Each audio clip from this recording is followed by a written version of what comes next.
Hello, everybody, and welcome back to the Real AIDS Epidemic podcast. Today, I have a very special guest for you. He is Clark Baker. You might be familiar with his Substack, which is, remind me of the name of your Substack. I have the URL. It's R, yeah, it's RCoch, as a RKOCH ch dot at substack dot Substack. com. Yes. Yes. Okay. So Clark has a very interesting background. He served 6 years with the United States Marine Corps between 75 and 81, and 20 years with the Los Angeles Police Department from 1980 to 2000 in patrol, vice, narcotics, and motorcycle enforcement. He was court qualified as a narcotics expert. After retirement from the LAPD, he worked nearly 2 decades as a licensed private investigator from 1997 to 2019. And here's the part that I think people are going to find very interesting. In 2009, he founded the Office of Medical and Scientific Justice, abbreviated OMSJ, a nonprofit that defended people charged under HIV exposure statutes. OMSJ assembled pro bono teams of physicians, scientists, and attorneys whose work produced dismissals and acquittals in cases the prosecution had treated as automatic convictions. Um, in the United States versus Gutierrez, the U.S. Court of Appeals for the Armed Forces unanimously vacated an HIV-related condition on grounds of OMSJ's defense work helped develop. It remained the controlling precedent in military HIV prosecutions. In every defense OMSJ mounted, the underlying medical records, when read by physicians who were not deferring to the diagnostic label, failed to establish that the defendant had ever been infected. The Center for HIV Law and Policy has documented roughly 17,000 HIV criminalization prosecutions in the United States. If OMSJ's sample reflects the broader pool, an unknown but substantial number of those defendants, some serving life sentences, were prosecuted for transmitting a disease they did not have. He writes at that's rkoch.substack.com under the heading Cox Postulates. Institutional claims must meet classical evidentiary standards before they become law, policy, or punishment. He has been the target of an 18-year civil litigation campaign and has been suspended from every major social media platform. And he lives in Florida with his wife, Jeannie. Welcome to the show, Clark. It's nice to see you today. Great to be here. I'm honored to meet you. Your name was one of the first that I had heard when Celia Farber and Peter Duisberg and Christine Majori spoke about you. So I tip my hat to you. You did excellent work. Well, thank you. And the work that you did with OMSJ is very important as well. I'm kind of surprised we never crossed paths until now, but better late than never. Um, it's great to have you on the podcast. So let's just jump right in. Um, Tell me about your history with AIDS criticism. For example, did you ever subscribe to the mainstream narrative? And if so, what caused you to question it and ended up where you are here?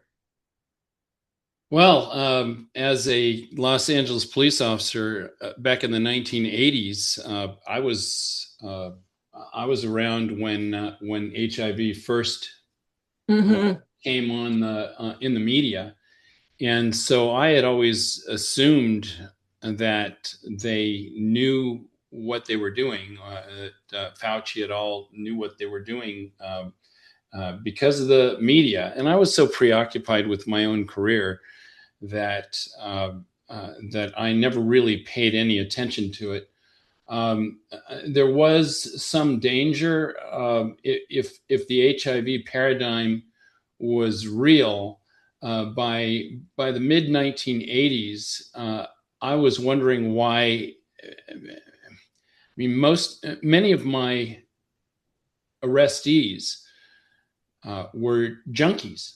They were IV Hmm. drug users, and uh, they uh, they looked sick, but that was understandable. People feel and look bad when they slam things like heroin or meth or smoke it, and but I was never really afraid of catching anything from them.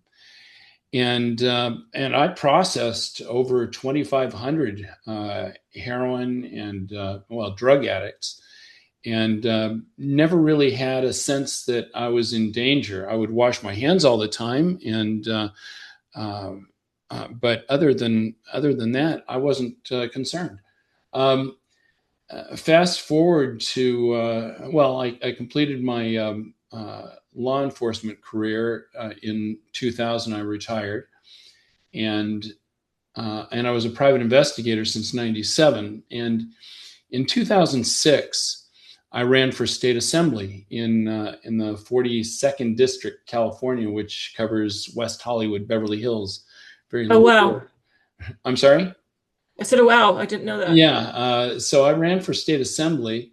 And when I knew nothing about healthcare in 2006. And so the hot button back when I ran for state assembly was tort reform. And the idea that if we can just get these lawyers and their vexatious patients and clients to stop suing hospitals and doctors, that might somehow reduce the cost of healthcare. And this was what was just kind of floating around in the air, and I thought it was a good idea. And after my speech, one of my speeches in California, Dr. Gil Milikovsky approached me, and he was a physician at Cedars-Sinai, which is one of the major hospitals in Los Angeles. Mm-hmm. And he said, Clark, you should rethink your idea on tort reform. Hospitals cannot survive without fraud and without harming patients. Mm. And I thought, wow, either this guy is a total whack job, or this could be one of the most important investigations I've ever gotten involved in. So I didn't have anything going on at the time. I'd just ridden my motorcycle all over the country and all over North America, and I was a scuba diver. I worked a dive boat in 2004, 2005 in Thailand. And so I had nothing else going on. I thought I'll check out his claims. And it took me about 6 or 8 months of Q&A back and forth with him, on and on. We talked everything that he said. He had it backed up. It was documented. And then I did my own investigation on the various issues, like HCQA, the Healthcare Quality Improvement Act.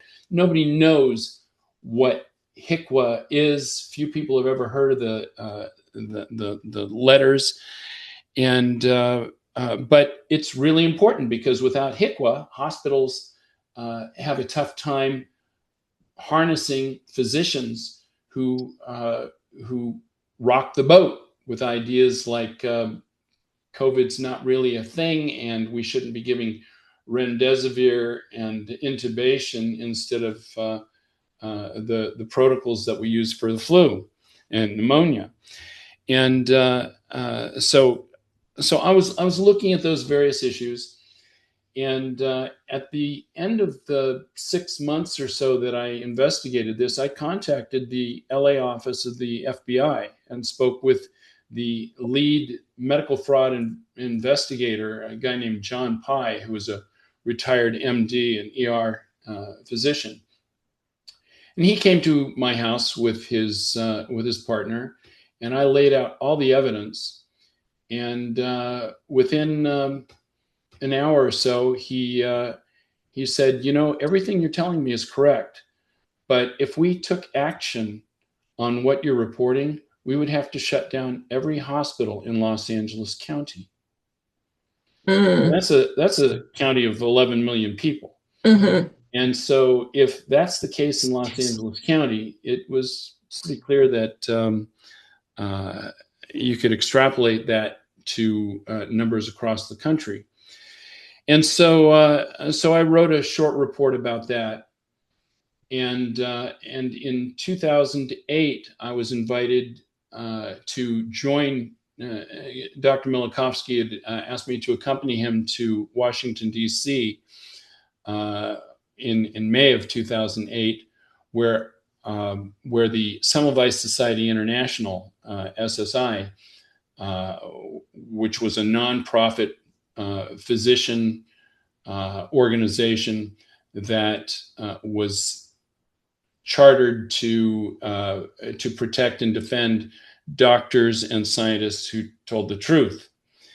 And Peter Duesberg and Celia Farber were both going to be honored in a presentation at the National Archives. And the pushback was remarkable. I attended a meeting. When I met them, it was a round table with about 10 different Semmelweis officers, and I sat at the table, and next to me was Peter Duesberg, and on the other side was Celia Farber. And I heard claims that they were monstrous, that Peter Duesberg was guilty of genocide in South Africa. And and I thought, I looked at them, and they didn't look as crazy and diabolical as what these people were saying. And at the same time, there were faxes coming in and emails coming in to Congress people, Senator office, Senator Grassley's office, and Sheila G. Lee Jackson. They were both sponsoring this event. And so they, along with others, put pressure on Semmelweis to not honor Duesberg and Farber. And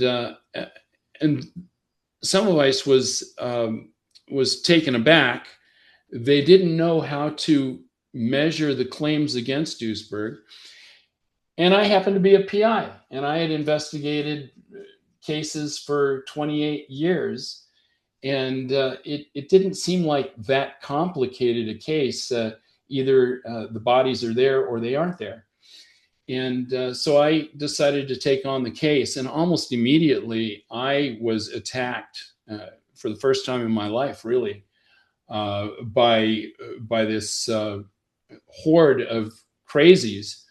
It turns out they were all activists from NIH-funded gay activist groups primarily that act as kind of a clan in support of the NIH, which issues the grants to these NGOs. And so it's kind of an iron triangle, it turned out, where you got Congress at the top of this triangle, and then you've got the NIH, and you've got the activist groups. And so Congress gives the money out to the NIH. NIH funds the activist groups, and the activist groups then are told who the recalcitrant congressmen, senators are. And those people, those activists, many of them IV drug users in poor physical shape, they go to a congressman's office, have a die-in, and they, of course, bring the media, which is also funded by NIH through the NGO groups. And so the media covers it, and no sitting senator or congressperson wants to have a bunch of dying people in their office making a lot of noise. It's very bad for your campaigns. So that's how that iron triangle works. Congress needs to get Congress people need to get reelected, and they get reelected. People like Nancy Pelosi and Feinstein received millions of dollars in support from these activist groups and NIH, that whole NGO blob. And that's how they get elected, and then they pass the funding. They issue the funding to NIH, and that's how that triangle takes place. So anyway, I got done with my investigation in South Africa. I didn't go there. I didn't have to. Peter Duesberg's the claims that millions of people in South Africa were dying from HIV was preposterous. You look at the official country mortality statistics, and they just don't go. Where you have a genocide and the mortality, the official mortality for HIV was somewhere in the low thousands, something like somewhere between 6 and Hmm. 12,000 in a country of 44 million that grew by a third during the height of the AIDS epidemic. Yes, and that's something that Duesberg has pointed out, that the idea that Africa is so hard hit by AIDS and so many people are dying of AIDS in Africa is belied by the fact that their population keeps growing and growing. The math isn't mathing, as they say. Yeah, well, and I think it was the World Health Organization, or maybe it was the UN, that says that by 2050, there's going to be an overpopulation of over 1 billion people living in the African continent. So if they're Mm. concerned about overpopulation, that doesn't quite match up with the claims that there's a massive genocide and a lot of death related to the lack of prophylaxis uh, and ARVs and so forth. So anyway, the math did not match up, which was your forte. You're the mathematician, and so I distilled the question: when, where, why, what, and who proved that HIV attacks cells and causes AIDS?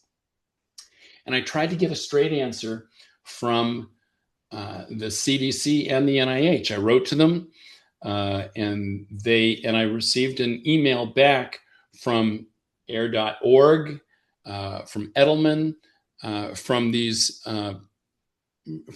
governmental contractors who are paid to lie Yes. for the government agencies. And what struck me, aside from that whole process, when they referred my question to, and it came back from Edelman and AIR, I went back to the CDC NIH and I saw a little disclaimer at the bottom. I think they've modified the websites a little bit, but the disclaimer is still pretty much there. It says that we sometimes refer questions to third-party websites. We disclaim anything they say. Mm. So you ask a straight question to the NIH. It's like watching Anthony Fauci testify before Congress. I mean, they if it was a legitimate science, they would be enthusiastic about the opportunity of sharing all the things they know. And instead, they're hiring for millions of dollars a year. They're hiring uh, uh, public relations organizations to lie.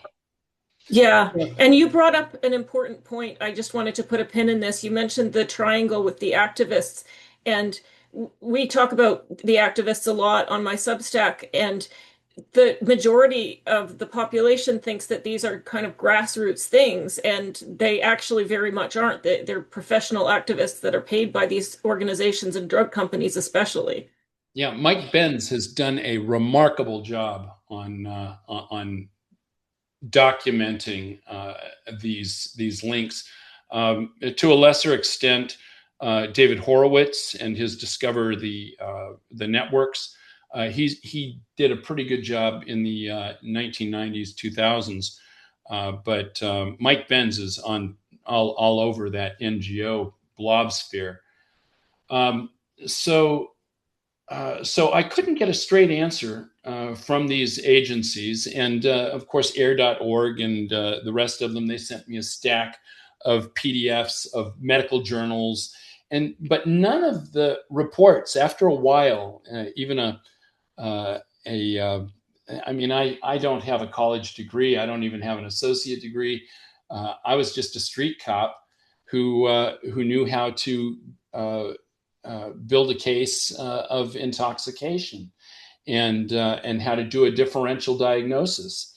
And so I tried to figure out, how am I going to compel government agencies and individuals within those agencies to testify about the things that aren't getting answered, the questions that I have that aren't getting answered.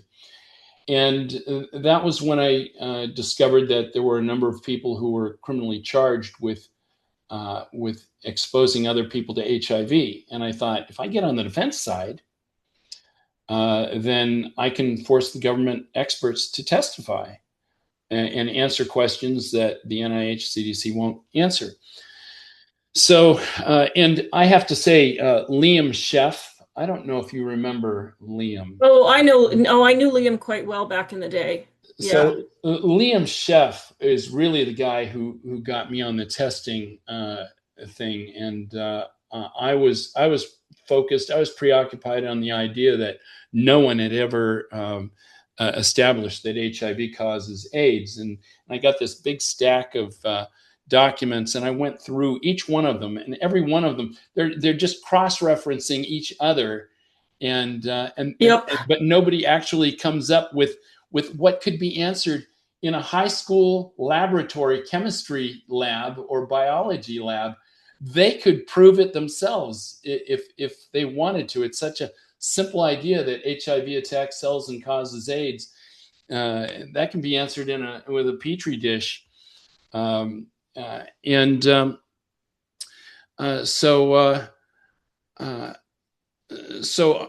I put my feelers out to various individuals, and that I was looking to defend one of these HIV cases, and I got positive reinforcement from others as well, who were who I can't name, only because the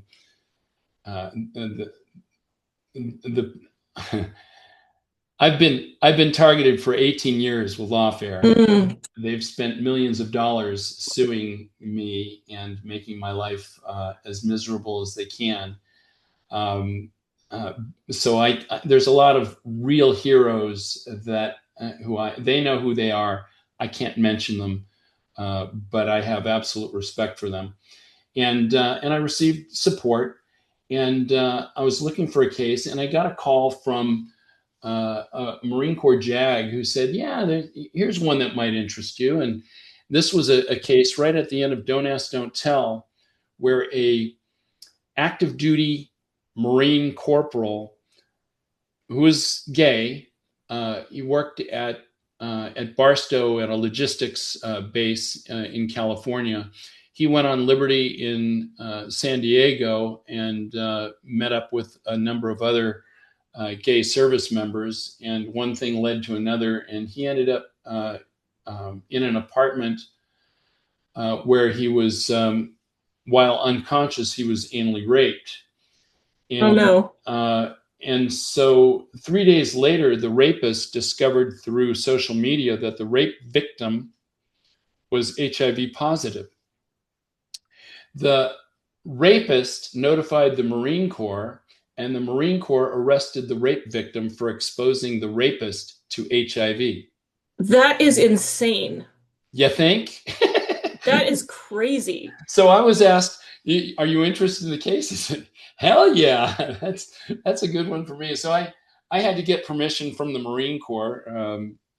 So I flew to Washington, D.C., and I met with the Defense Council of the Marine Corps. And I told him, I laid out my thesis, and I said, your defense team can't effectively defend this Marine. He's innocent, and we can prove it. And we won't charge you a penny for our pro bono work. I've got the team lined up. We're ready to go. And before we were established, if you were a defense attorney, you're talking about to spool up your defense, you need 5 years minimum of postdoctoral medical training in just being able to read the literature and to understand the literature. And it's largely a shell game of documentation. And there's no way that these guys can mount a successful defense when you show up as the prosecution expert and say, yeah, I work at Quest Laboratory, and here's the proof. Here's the document that proves that your client is HIV positive, and here's his signature. He actually admitted that he's HIV positive. So, and that was their case. And what's anyone going? You can't defend such a case. And that's exactly how this case went down with this Marine. The head of infectious disease for the Navy and Marine Corps. He was a Navy commander, and he was in charge of all infectious disease cases for the Navy and Marine Corps. I recall somewhere between China and Mississippi. So like he was an Anthony Fauci for the military. Big hat, huge responsibility. And he did the same thing. Yeah, he's definitely infected. I saw him a number of times, and here's the evidence. And then we got him on cross. And during cross-examination, we asked some pointed questions, and it took him about 30 minutes to admit that he knew nothing about the testing, diagnosis, or treatment of HIV. Mm-hmm. And what also became apparent, not just in this case, but in the dozens of cases that we were involved in, we had direct access to all of the medical records. And what the medical records always showed, and this is the standard of medical care in the United States, all over the country. I know this because of the sampling that I did in the dozens of cases that I had. What typically happens is that Dr. A orders a screening. You're going to go somewhere or whatever. He orders a screening. The screening comes back positive. Dr. A, who ordered the test, he doesn't know what the screening means. He sees a positive or reactive result. And so he refers the case to Dr. B. Dr. B assumes that I'm reading this in the medical records. Dr. B assumes Dr. A did the diagnosis. A assumes B did the diagnosis. They both assume that the lab knows what they're doing, and they're off to the races with drugs and interventions. And how hard is it for somebody in a white coat to say, gee, Rebecca, you're infected. Here's the proof, and we got to get you on these drugs right away. And if you don't go on these drugs, you're going to be dead in a year. Like so much in quote unquote HIV science, it's all circular, isn't it? It is a shell game. It is a shell game. And the great thing about these shell games, I'm talking about vaccines and Ebola and the rest of them, once you recognize the shell game, if you understand vaccines, you'll understand HIV and vice versa, and all of them, because they're all the same model. And go ahead. Oh, I hope that we have time to talk about some of the issues with the testing, because from my understanding, in the OMSJ cases, supporting the defendant involved saying that there's no proof that they were ever infected with something that we call HIV. And that goes back to the problems with the test. And there was an interesting piece on your Substack. I think it was called 3 Tests, 1 Trap. And I wanted to ask you about this in terms of what you referred to as the kilodalton problem. But here's the quote from your Substack. Imagine a police officer who tells the court he has identified a robbery suspect by weight alone. He placed the suspect on a bathroom scale, reads 175 pounds, and announces, "This is the man we want." And I'd really like to hear your explanation of that and how it relates to the problems with all 3 of the tests, the ELISA, the Western blot, and the PCR test. Well, when you're looking at bands, you'll see these various bands, and it depends on jurisdiction. But they'll say that, well, you're positive on P18 and protein 24 and P51, you're definitely infected. Those establish that you're infected. Well, P18 and P24 and the rest of them, I can go through the list: P51, P55, P65, glycoprotein 120 and 160. Those are supposedly the markers of infection that they're using by reference. Well, it turns out that the 24 in P24 is measured in kilodalton. So it's P24 is an object that weighs 24 kilodaltons. 1 dalton is approximately what I understand. I'm not a microbiologist. It's just what I'm reading. One Dalton is the equivalent of a hydrogen atom. So it's extremely small and very, very lightweight. And so the microbiologists will use these weights for their markers. So P24, it could be anything that weighs 24 kilodaltons. And there are so many other things in a blood sample that weigh the same. It's like weighing the 2,000 parts to an engine and deciding that these two things that weigh, and these two rings are the identical. It is so sloppy that they haven't identified a specific protein. They're simply looking for weights. And if the weights are there, they claim that it's associated to HIV. When you're doing a case as a police officer, the standard is much higher for a police officer. If I can't just pull you over and arrest you for drunk driving, I have to see some bad driving.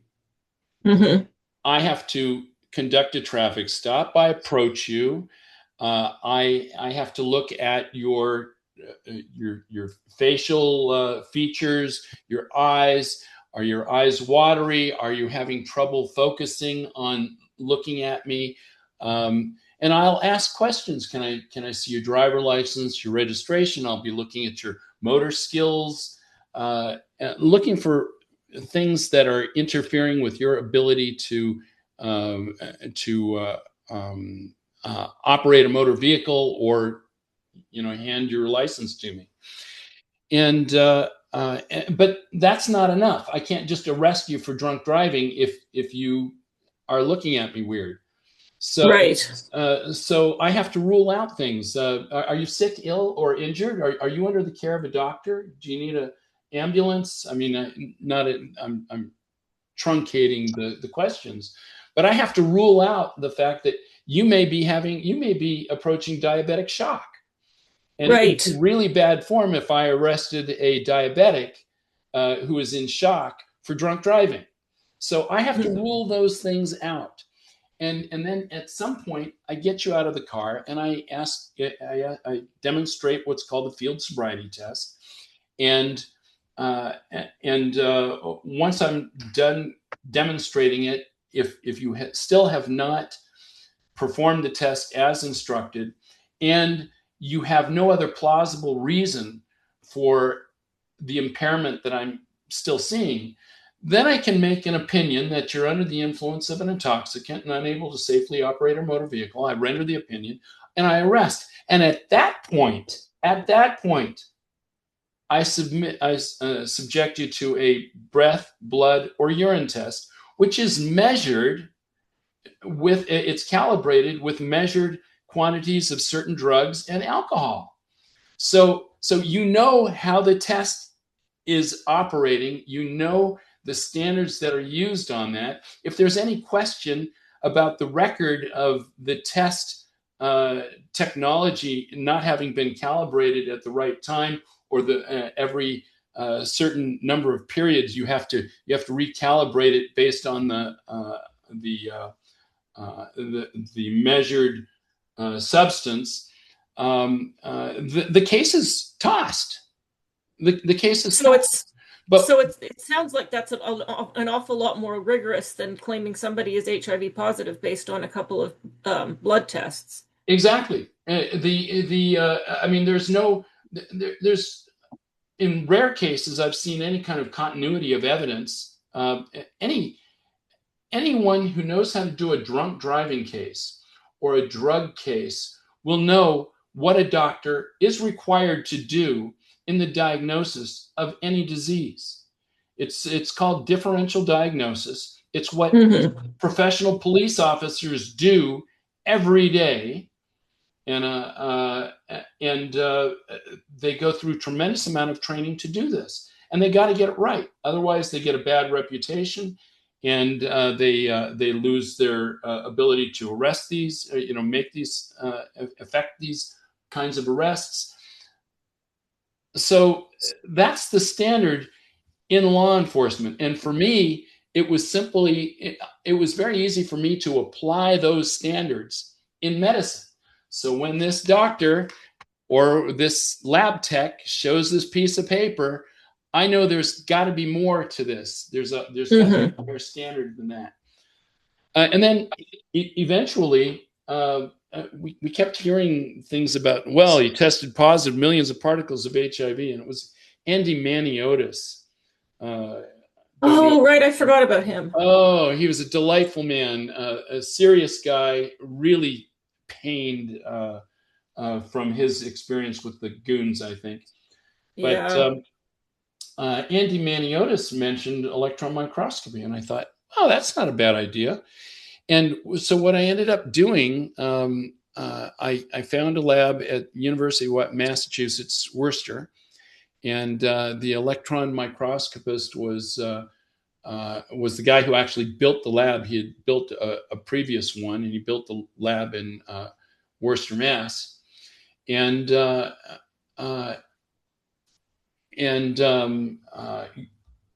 David Rasnick, David Rasnick.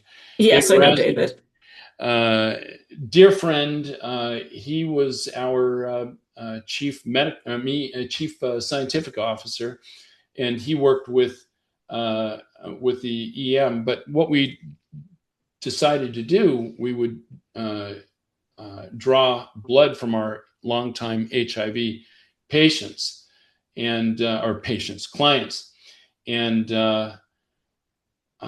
we draw 20 milliliters, one draw, two 20 milliliters of blood, and we would send 10 milliliters of the blood to LabCorp or Quest, or if it was a military case, we would send it to Walter Reed. And it came back invariably, millions of particles, HIV per milliliter. He's definitely infected. It's so infected. We've never seen anything worse than this. And we took the other blood sample from the same draw, sent the other sample to the EM lab at University of Massachusetts, Worcester. They spun it down and looked at it. There was nothing there. Wow. Nothing. That's insane. There. So HIV has a morphology, a size of about 100 to 120 nanometers, which is really small, but you can see it in an electron microscope. You can see things down to 1 nanometer. So it shows up as a bus. If you're looking, it's the size of a bus. It's not something that you can miss. And there was no HIV in the blood sample. So Walter Reed, the gay activists who ran that institution, I'm talking about the U.S. military HIV research program. This was all activism, heavily funded by pharma. And they accused me. They first said, well, you're practicing medicine without a license. I said, I'm a private investigator. I'm licensed. I can use any optical device I want to establish whether evidence exists or not. So, pound sand. So after that, they said, well, you can't see HIV in human blood, which is really weird since HIV is apparently, allegedly, a blood-borne disease. Either saliva or blood, some blood product would spread it. So it's got to be in there. And they're saying that you can't see it. So UMass, Worcester, and had been using samples of cultured HIV. By the way, just a side note, and I'll get back to this. HIV is real, and AIDS is real. There's a widget that they call HIV. Let's just pretend that it's whatever it is that they call HIV is HIV. We know this because I've got receipts from the National Institute of Health from Luc Montagnier's original widget called LAV. So so HIV is real. AIDS is real. Virtually everyone and everything through entropy eventually acquire an immune deficiency syndrome and you die. If Yep. you're 98, 100 years old, your body's going to start to break down and you acquire an immune deficiency syndrome and you die. So HIV is real. AIDS is real. Does HIV attack cells and cause AIDS? I've found no evidence of it. But right now we're talking about electron microscopy, looking at blood samples. So Walter Reed says, and this is the US military HIV research program, says you can't see HIV in human blood. So I drew 20 milliliters of blood from my arm, sent it to UMass. UMass spiked my blood with their cultured HIV and spun it down and looked through the microscope. And we took, according to the lab director, who had taken thousands of photographs of HIV, he said it was the first time that he had ever photographed HIV in human blood, which is really weird since he's been in operation since the 80s, since the mid 70s. So would I be correct in assessing that your view of HIV is similar to Peter Duesberg's, that it exists, it's an actual virus, but it's not pathogenic? No, I wouldn't even go as far as calling it a virus. I mean, I'm not a virologist. I'm not a magician, but whatever it is, let's just call a bicycle HIV. Whatever the widget is, it's HIV because I know I've got a receipt that says this is LAV from Luc Montagnier's original source, and that's what was spiked into my blood sample at UMass Worcester. So HIV is real. Does it cause disease? There's no evidence that there's nothing that I've found in any of the medical literature that indicates a reproducible experiment, which should be fairly easy to perform, that establishes that HIV attacks cells and causes AIDS. So would you say it's transmissible from human to human? No, no. If it doesn't exist, I mean, there's no evidence that you can transmit this widget unless you do it the way it was transmitted into my blood, which is to spike it. Pattian, was it Pattian, or there was another researcher. They had actually smeared HIV paste or something on the genitals of apes, and I think I remember that study. Yeah, and the apes, they were encouraged to have sexual relations among each other. All the apes were dying of old age. None of them acquired AIDS, and the researchers had smeared this stuff on the genitals of these apes. So no, this is mythology. It always has been. I think my eyes are the first. I mean, there have been investigative reporters, but I think I'm the first person that I know of who's had this skill set that based in law enforcement, where I can look at a criminal enterprise and see what it is doing, see what it's operating, what the operation is. So eventually, as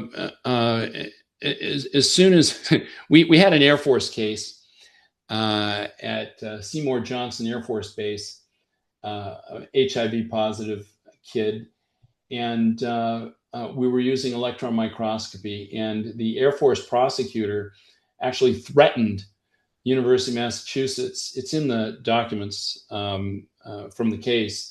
He actually threatened UMass, which was a threat to the microscopist, to stop assisting us with our cases, which is, I mean, that's witness intimidation. It's a felony. Should have been prosecuted. The judge didn't make a referral, and because the prosecutor came from a esteemed Air Force family of Air Force Academy graduates, lifers, they didn't prosecute. But it's well documented. And if this was a legitimate, I mean, I've met joyful scientists and I've met really grumpy scientists. The joyful scientists, people like Peter Duesberg, they're kids. They love going to work. They love playing with their toys and learning stuff and developing ideas. And there's a lot of joy in that. And you get the curmudgeons who receive lots of money and big houses, and they're angry and they're defensive. Mm-hmm. If any of these guys, if between 2008 and today, if John Moore from Cornell or some other joker contacted me and said, I've got this proof that you're looking for, I would welcome him to my house. I want to see the evidence. Instead, they wage an 18-year war against me. And I'm not the only one. I mean, Christine Majori and others, Celia Farber, Peter Duesberg, that kind of defense shows that it's something other than a real scientific discipline. And you've got to have a pretty miserable life to be terrified that you're going to be found out as a fraud for 40 something years. I appreciate the fact that you used the word fraud, because I think that there's a lot of people that aren't quite willing to go that far. And it's like, well, oh, it was just a mistake that built on itself over years and years. And I think that, not at the top level, but, the minions, I think that's probably true. They, like I did before I had my, realization that the whole HIV/AIDS edifice was wrong. I just went by what I saw in the medical literature. And it was only because I was unable to find any mechanism by which HIV was claimed to kill T cells that I started to get suspicious. It's like, that's the whole cornerstone of how AIDS starts. And, come to find out there was no agreement or any sort of idea of how this even happened. It was never shown to happen. It didn't happen in the lab. So, and still, I mean, today, 40 years later, there's still no established consensus as to how HIV kills T cells.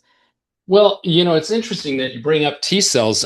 One of our clients was an Olympic athlete, extremely healthy, and he had a 30 T cell count. Wow. Which supposedly is that's definitional AIDS, yes, full-blown AIDS, 30. But he was as healthy as an ox. So, and the best thing I can think of as T cells are cops at a park. You have Central Park. No, let's pick a park. Imagine a pond with ducks and families picnicking, and everybody's having a good time, and there's nothing going on. How many cops are you going to expect to see at this park? You probably don't need any of them. You probably don't need any, and you won't see them. But if you have a gang-infested park like Echo Park in Los Angeles, where you've got IV drug use out in the open, you're going to see a lot of cops. And so I see T cells in very much the same way, is that they respond to an insult. And the way these ARVs seem to work is the same way that dirt under the lip works. If I want my T cell count to go up, I'll take some dirt, rub it under my lip, and I'll probably get something that will end up causing a response in my body. That seems to be what ARVs are doing. You have somebody who's fairly healthy with a low T cell count, because you don't need T cells if you're healthy. I mean, you don't need them in your bloodstream fighting disease if you're healthy and if you have a strong immune system. so if a doctor uses one of these tests that he doesn't understand, here comes this fraud. Here comes this fraud word again.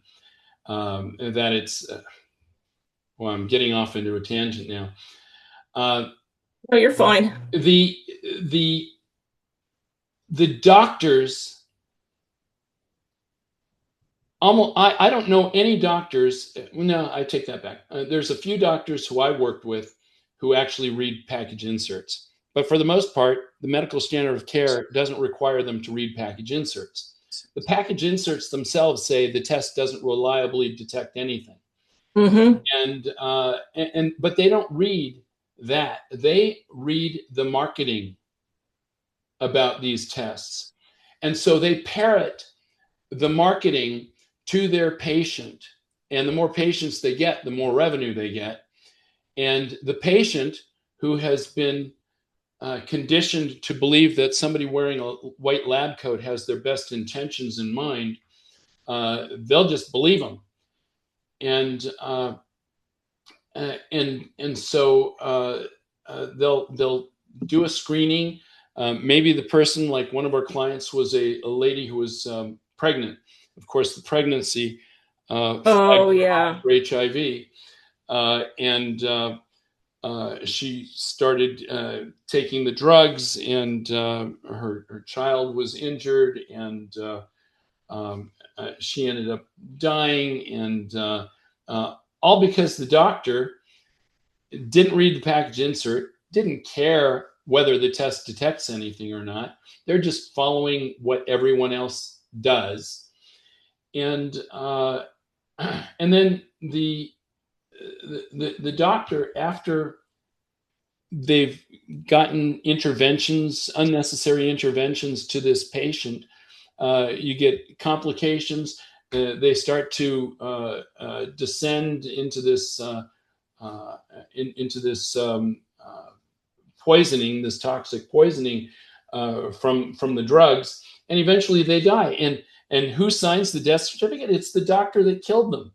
So I And the don't know whole many doctors who, after killing their patient because they're relying on a test that they don't understand, they can't. A patient cannot give their informed consent because they have not been informed by a competent physician who actually reads the package insert. So you're talking about a revenue stream of $20 billion a year for these tests. And you're probably talking about $1 trillion or more in liability, domestic and foreign liability, using these tests to convince reasonably healthy people that they are sick with a disease that threatens their lives, and that if they don't take these interventions, they will die. And just like COVID, as soon as I saw COVID, I knew exactly what it was. Same shell game. Uh, It's like a Ponzi scheme of sorts. you know, it begins in kindergarten, even before kindergarten. You're raised by parents who say, believe your teachers, respect your teachers, respect your doctor. Your doctor is an authority figure. And you hear this from your parents. And you go into elementary school, kindergarten through sixth, seventh grade. And the smart kids aren't necessarily the ones who are doing the homework uh, um, and are demonstrating obedience to the teacher and good behavior. Uh, the There is a deselection of kids and a drugging of children who can be deemed as precocious, Mm-hmm. who probably think outside of the box. And so by the time you turn uh, you get into the eighth or ninth grade and you join the National Honor Society and you're a straight A student, and they're not measuring how intelligent you are or what your potential intellect and creativity is. They're measuring your ability for compliance. Yep. And And you get rewarded for that compliance by going to medical school. You do your pre-med thing, and if you're one of these precocious people who ask uncomfortable questions, as you did in your thesis, you're going to be booted out of your Yep. program. So you're do I ask these uncomfortable questions, or do I continue going along with what I'm told is medicine? And they'll think to themselves, I'll keep quiet until I get my medical degree. I'll keep quiet until I am finished with my residency, and and but by the time they get to this place, they've achieved all their objectives scholastically, and now they're doctors and they're wearing the lab coat. Um, they're not in a position to say anything, because the moment they open their mouths and push back, their lives can be destroyed by a hospital that measures doctors by the medical standard of care. And if the medical standard of care is give arsenic to babies, and you got one doctor who says, breast milk is better than arsenic, that doctor is deviating from the medical standard of care, and he can lose his license. So, in a nutshell, so the big fraud, the tests, the doctors don't know what they mean. You don't have to understand what protein 18 is or how much it weighs. Just look at the limitations of the test. The limitations of the test say this doesn't detect disease. Doctor has to do a differential diagnosis. If he doesn't see symptoms, he can't diagnose it. He has to see something that corroborates and rules out other things. So we talked a lot about the limitations of the tests and specific to HIV. I'd love to hear what you think about how this applies to other disease states or other, so-called viruses like HPV. Well, it's the same model. Um, the same test, or there are tests for HPV and hepatitis C and the rest of them. They all have these features where they admit they don't detect disease. And but the test, when you flag hot for something, or you're at risk for something, then the doctor will recommend things like a HPV vaccine and other vaccines. There's a great JAMA report, I think it's called Armstrong 1999, where they tracked infectious disease mortality since 1900. There were two versions of the test. One, I think, extended through 2016. They looked at infectious disease mortality, and by 1955, infectious disease mortality was statistically insignificant. Mm-hmm. People dying by 1955, but of certain things, but these were outliers. You went from 900 per 100,000 deaths to infectious disease in 1900 down to less than 50 in a population that has grown wildly. Yeah, and the majority of our vaccines were created after the problem of infectious disease mortality was solved as well as it could be solved, Right. with clean water and good nutrition. And but there are structural challenges that most people don't understand. Uh, there are a number of reports. One of them is a report from Iron Mountain, which has been called a hoax from the 1960s, and NSSM 200, which is the Kissinger report in the 70s. They view decent, decent, law-abiding, tax-paying, God-fearing citizens who are well-educated. The government fears those kinds of families. They need the family broken up. They need war. This is laid out in Report from Iron Mountain. So, Report from Iron Mountain was commissioned by JFK in the early '60s to look at the social ramifications of peace in the United States.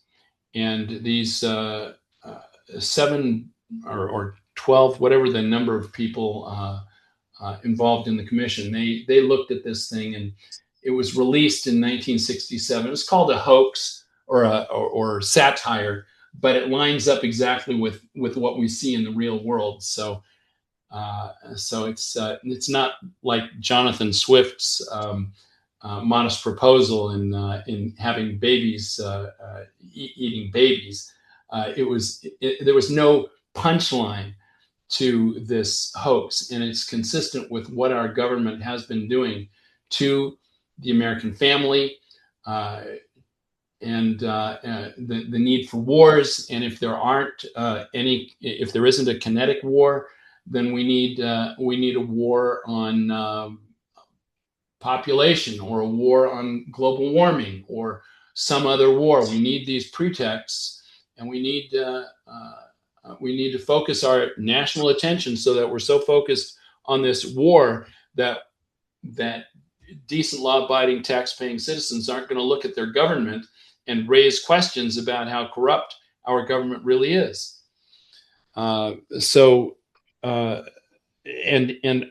part of that was that the CIA, most recently, the head of the NEA, Weingarten is her name, I think.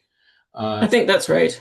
She clearly identified her relationship with the CIA, but the CIA was from the 1950s. They pretty much owned and controlled public education and the teacher unions, and the objective was modeled after John Dewey and his examination. Many of us have heard of the Dewey Decimal System. John Dewey was a committed socialist, a great admirer of Joseph Stalin, and how Stalin was propagandizing children to support their government. And that's what he did in our country. And so all of us who've gone K through 12 from the 1950s onward have been lied to by sometimes well-meaning teachers who've simply, Sure. been inculcated with this fake information about our history, and in order to control populations. And so I think population control is a big part of this. I agree. And it's structural. If you can't fix this problem of doctors who ignore the document in package insert, who ignore the facts about kilodaltons and protein 24, and being unable to give a patient enough information, competent information, to make a life-changing decision, or what could be a life-changing decision. If that is a structural problem, and a doctor who deviates from it can lose his license. Merle Nass is one of many giants and Jay Bhattacharya and others who spoke up, but they're the outliers, and they Sure. take a huge risk in reporting these things. I wanted to just say something about P24, because I believe Montaigne himself said that P24 could just be cellular actin. But the thing that's interesting to me about that one is relates back to Christine Maggiore, and specifically her daughter, Eliza Jane, who died presumably of AIDS. But the funny thing about it was they never produced a positive HIV test for her, as far as I am led to believe. and they based the diagnosis on claiming that they'd found P24 in her brain. And from everything you've said so far, that's less even than flimsy evidence for anything. Well, Christine was weirdly enough, she was a high school classmate of mine. I never knew her in high school, but Oh, really? Okay. both attended Reseda High School, and we became friends. And she was one of my first HIV clients, and I was involved in her case. She wanted to depose. She was expecting to depose the pathologist who had claimed that Eliza Jane had died of HIV, and it was very hokey on that. And of course, Christine passed away a month or so before the deposition took place. But no, it was what I understand. It was pneumocystis carinii that was found in the brain. Now, PCP. Yeah, I could be wrong. Yeah, and forget the test. The tests don't detect anything. Sure, we've established that. But PCP is one of thousands of different things that exist in our body that are naturally there. If you have a strong immune system, it's not going to take over. But well, like Candida, yeast can kill. If you have a strong immune system, these things are not going to kill you. So once a body dies, Eliza Jane passes away, she's in the morgue. The organisms that live in her body are going to proliferate because death is the ultimate immune compromisation. And so if you're going to look for pneumocystis carinii, you're going to find it. I've got it in my body. You've got it in your body right this second. It's everywhere. And so the idea that they found PCP in her brain is preposterous to anybody who knows what PCP is. Sure. But she was, and I had some pushback on this recently, and my facts might not be correct, but I remember I had a copy of her chart and the paramedic response. The paramedics improperly intubated the Eliza Jane when she became ill.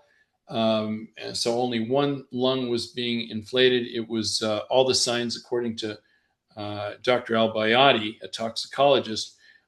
He said that all of her symptoms were much more consistent with anaphylactic shock. And so she was transported to Valley Presbyterian Hospital about midnight. Her lung wasn't inflating. And the doctor did an x-ray, found that it wasn't properly intubated, fixed the intubation, and resumed with the antibiotics. And she passed away about 4 a.m. But the idea that Eliza Jane or anyone is infected with this, there's no evidence that anyone is infected with HIV. In Africa, it's a completely different thing. Africa. Oh, I know. It's not even considered to be the same strain of virus, which is hilarious because HIV itself is supposed to be a quasi-species, meaning that no two identical, genomes have been found even in the same patient. And so there's this idea that there's HIV-1 that behaves a certain way and is transmitted a certain way in North America and Europe, and then there's HIV-2, which is, magically transmitted in a completely different way. It's just, it boggles the mind that people buy this stuff.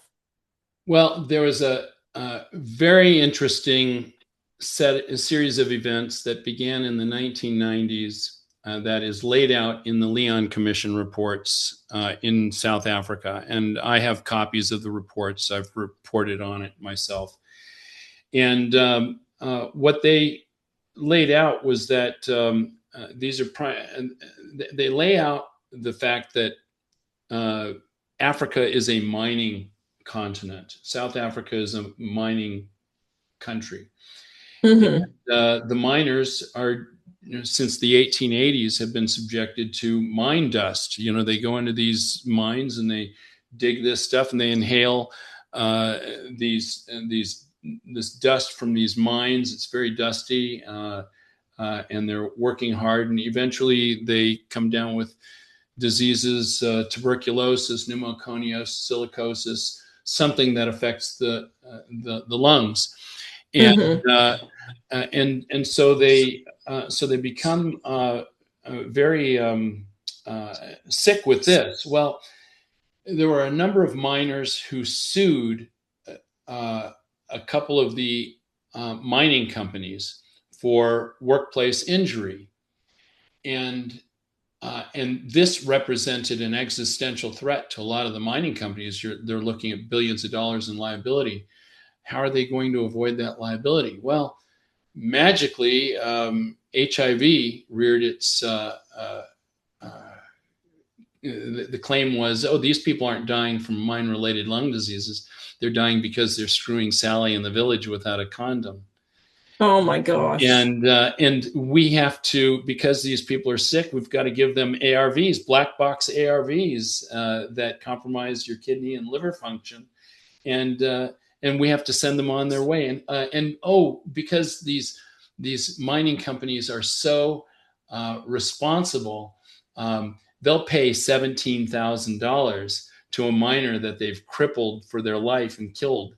And the other thing about it is that these are not pristine operations. You go to Google and look at the photographs and video of diamond mines and gold mines in Africa, and you see 12-year-olds in rags with maybe a cloth over their mouth, digging through this stuff.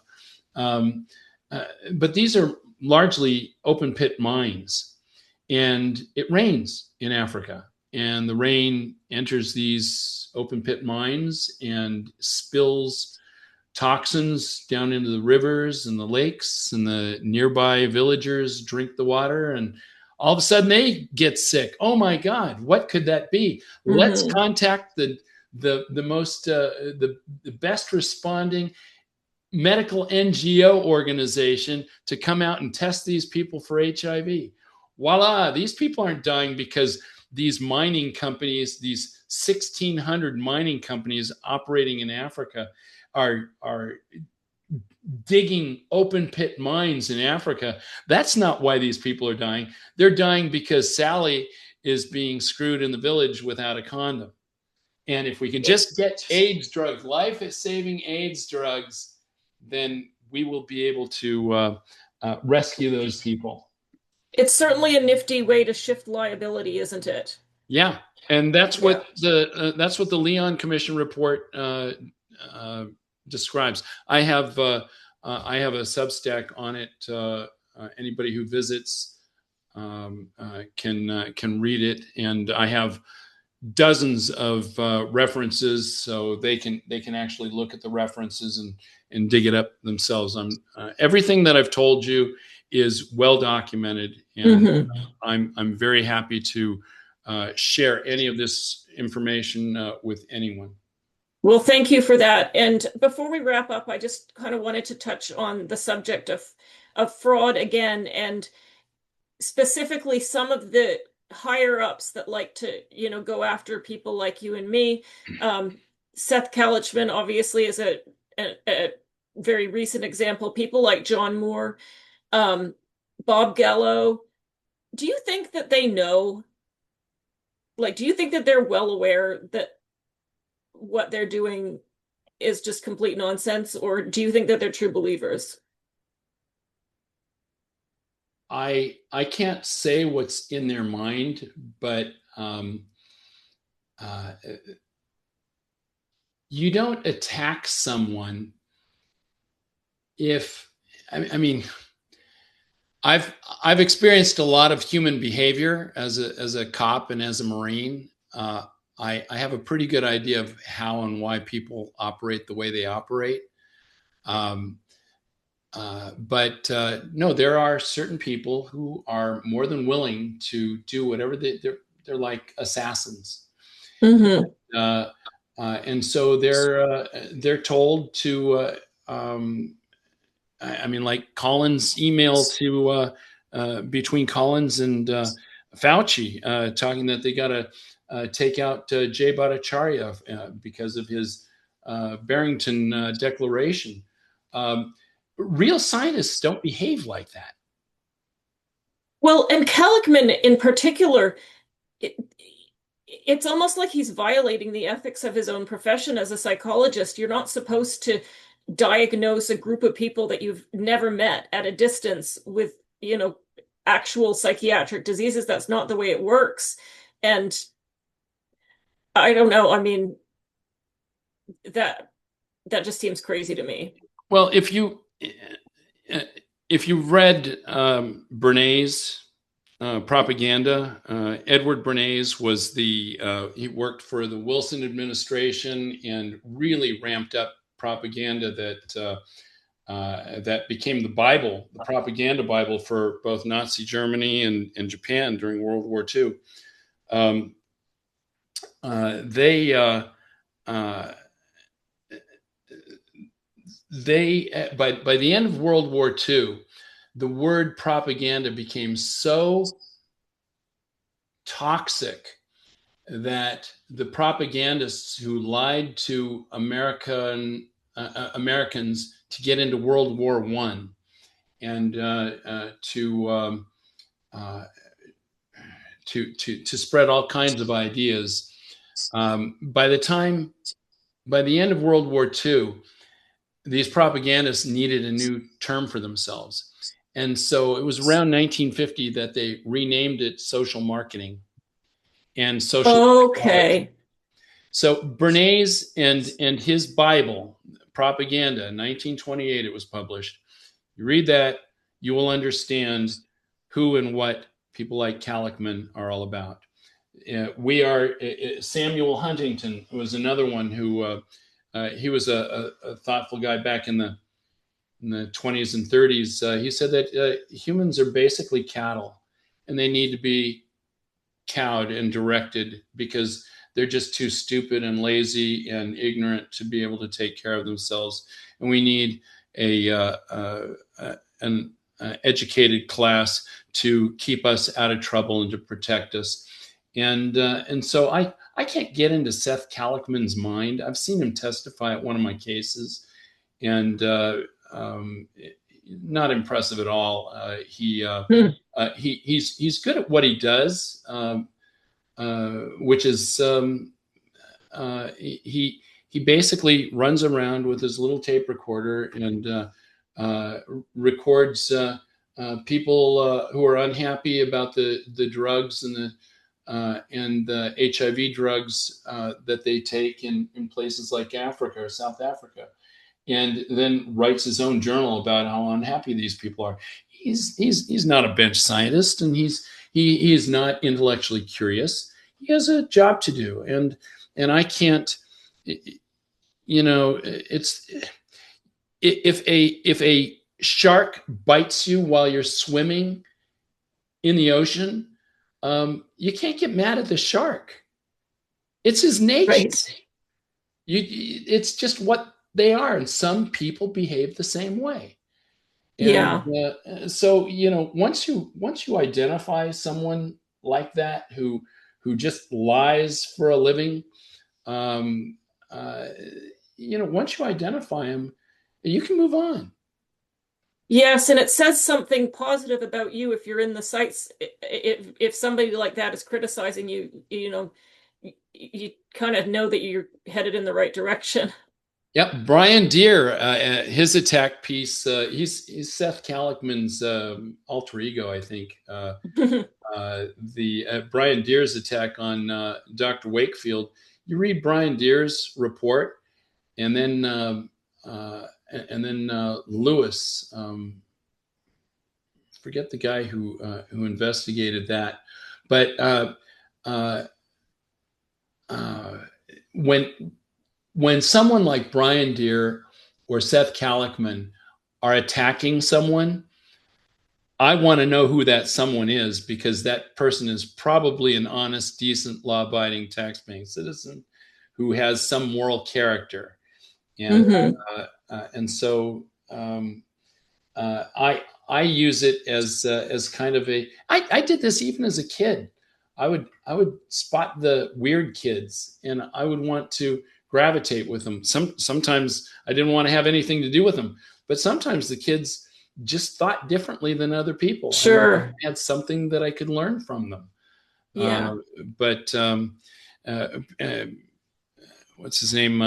Jordan Peterson talks uh, about the zebras, the animal behaviorists looking at the savannah in Africa, and 5 miles away they can see all these zebras, and they're trying to study one zebra, but they get lost in the camouflage of each other, and so the animal behaviorists would paint the haunches of a zebra that they wanted to watch.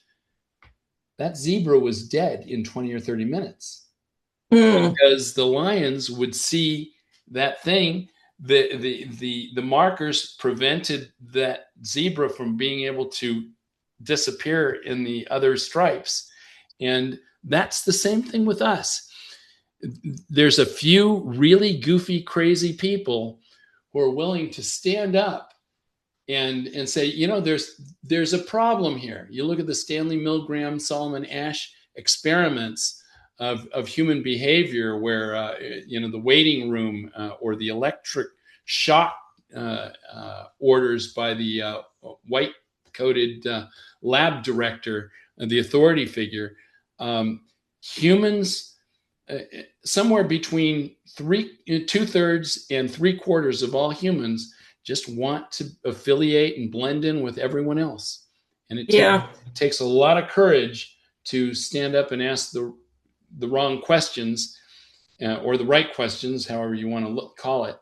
And someone like Seth Kalikman and Brian Deere and Anthony Fauci and Collins, they're right there to make sure that they take out the zebra with the yellow haunches. Right. Well, that seems like a good note on which to end. We have covered a lot today. This was a really fascinating conversation, and I so appreciate you taking the time out of your day to talk about all of this with me. Before we go, though, is there anything that I haven't asked you that you would like to address? Just This has been, even though this has been challenging for me and my family, uh, this is the adventure of a lifetime. And Hmm. the best part of what I continue to endure is that it allows me to connect with people like you, and the real heroes who you know will take a risk and to expose something and try to make this world a little bit better place. Um, to the idea that I have someone like Andrew Wakefield or Mary Holland's number on my phone that I can call and talk to at any time. Um, it's a wonderful thing to be in that group of misfits. People like Peter Duesberg. What a joy to be around such a misfit. I've been blessed, and I continue to be blessed by that. Okay, well, thank you all for being here and watching this interview. I will be linking Clark's Substack so that you should all go and subscribe. It's really, really interesting, and he's very active on there. And just with that, I would like to say thank you again for being here. It was a pleasure. God bless you, Rebecca. Thank you.